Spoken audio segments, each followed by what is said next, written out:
Have you ever wondered how exactly children learn to read? Let me tell you, learning to read actually comes down to 4 skills. These 4 skills is what how we read is all about. The first skill we teach is phonological awareness. It's very simple. You read the first lesson, do the first activity, then you go on to part 2. Once you've reached the end of the 7th step, your child will know all of their phonological awareness skills, and we go on to letters and sounds. The first group of letters we teach is SATIPN. Lesson 8 shares with you exactly how to introduce those letters and sounds to your child. Then Lesson 9 shares with you how to blend those sounds together to create the word families your child will be reading right then and there.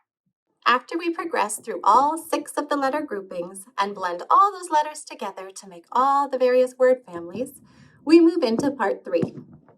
Here your child learns about vowels, digraphs, and blends through 4 fun activities.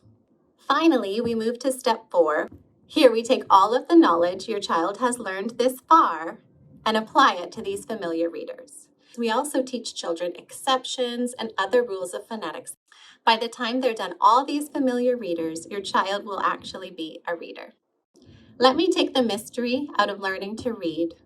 Join me today. This is how we read.